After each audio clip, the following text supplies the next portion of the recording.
哎，小朋友生病了。小朋友生病了。哎，你还复述了？你看，复述了。你看你脸都瘦了，你看你眼睛这边，啊，眼睛这边都有点肿了，一脸的疲倦。难过吗？啊，还难过吗？不难过。不难过啦，啊，我赶紧去休息会儿吧，啊。大家打声招呼，来。大家好，我是路易，我没有生病。还装呢，啊？路易第一天发烧的时候，我们没有特别担心，因为可能是由于他吃冷饮，造成的咳嗽，然后引发的这个发烧，但是第一天给他用美林的时候，发现，脸上就出现了一点肿块，在喝完美林大概5分钟左右的时间，然后后面2天的时间呢，这个烧一直断断续续的，也没有降下来，所以我还是有点担心的，就决定带他去医院，还是要去看一下。你脸上有什么感觉不舒服吗？脸上痒吗？不痒。不痒啊，哦，脸上你看都有点那个，都有点肿起来了，你看，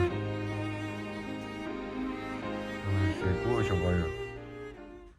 好，我们现在准备出发了，给他带一些东西在路上，这个是那个温度计，这个是咳嗽药水，这个的话是美林，就是那个降体温用的，发烧，还有这个就是贴在头上的，然后带上水和那个湿巾纸，因为医院比较脏嘛，然后我现在也不知道等一下去医院的话要不要做那个核酸检查，但是我觉得如果给他做一下也问题不大，这样的话就是大家也放心了嘛，我们做父母的也放心了。好，不说了，我们出发了。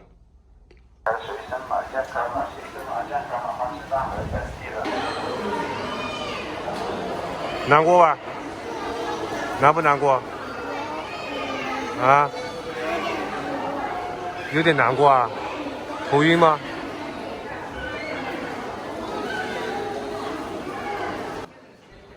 这里是急诊，门诊那边看病的人更多。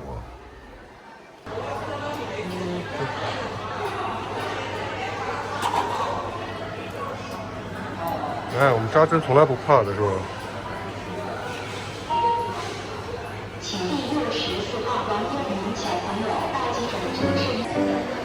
看看这手，嘿嘿，验血疼吗？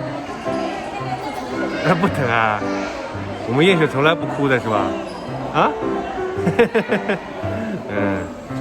生病我们看好了就好了啊，啊？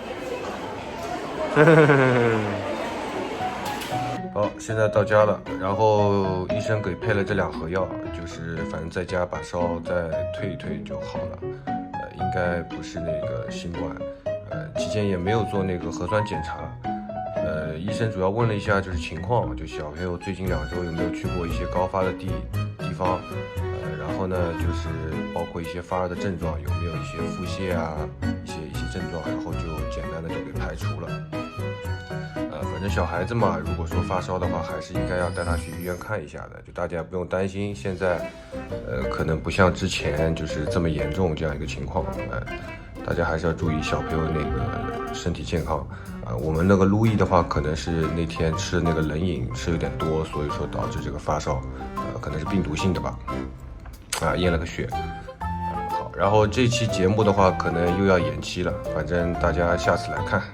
下次的话就拍一期，在国际上得了很多奖的一个儿童桌游的一个玩具，好吧，然后谢谢大家的关心了，反正我们下期见吧。拿着妈妈手机啊？人都有点呆羞羞的了，这是爸爸的手机好吧？还有点咳嗽，好在家里还有多余的口罩是吧？哎。从来都没有想到这口罩原来在家里也可以用哈，这样就不用担心被你传染了，对吧？